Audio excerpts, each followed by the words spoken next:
बिहार में लोकसभा चुनाव 2024 में भले ही इंडिया गठबंधन यानी महागठबंधन की सीटें और वोट प्रतिशत में बढ़ोतरी हुई है, मगर विधानसभावार प्रदर्शन में एनडीए ने उसे काफी पीछे छोड़ दिया है। लोकसभा चुनाव में मतों के विधानसभावार विश्लेषण से स्पष्ट है कि एनडीए को 173 विधानसभा क्षेत्रों में बढ़त मिली है। दूसरी तरफ महागठबंधन ने 63 विधानसभा क्षेत्रों में ही बढ़त बनाई है। यहाँ तक कि बिहार के 40 में से 14 लोकसभा क्षेत्र ऐसे हैं जहां राजद, कांग्रेस और लेफ्ट का स्कोर 0 रहा, यानी कि इन लोकसभा की एक भी विधानसभा सीट पर इंडिया गठबंधन बढ़त नहीं बना पाया।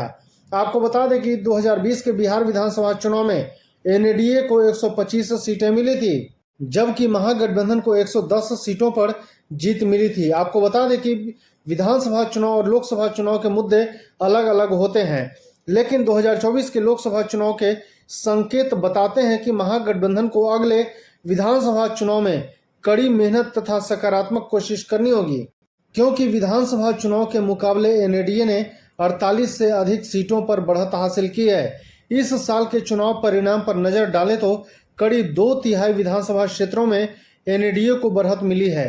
5 क्षेत्रों में निर्दलीय तो 2 पर एआईएमआईएम के उम्मीदवार आगे रहे।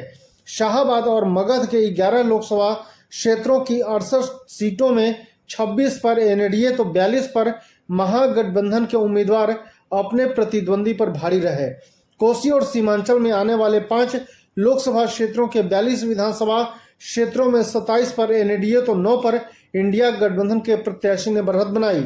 वहीं 4 पर एआईएमआईएम और 2 पर निर्दलीय आगे रहे।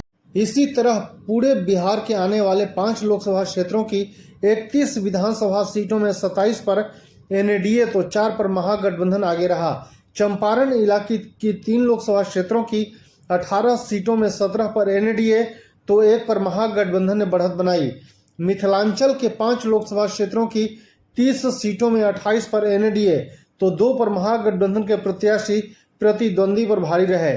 तिरहुत और सारण के 9 लोकसभा क्षेत्र की 54 सीटों में 48 पर एनडीए, 5 पर महागठबंधन और 1 पर निर्दलीय आगे रहा। सुपौल, खगड़िया, पूर्णिया, जमुई, पश्चिम चंपारण, दरभंगा, मधुबनी, झंझारपुर, समस्तीपुर, मुजफ्फरपुर, वैशाली, महाराजगंज, सिवान, गोपालगंज लोकसभा सीट के अंतर्गत आने वाली सभी विधानसभाओं में एनडीए या निर्दलीय प्रत्याशी ही आगे रहे। धन्यवाद।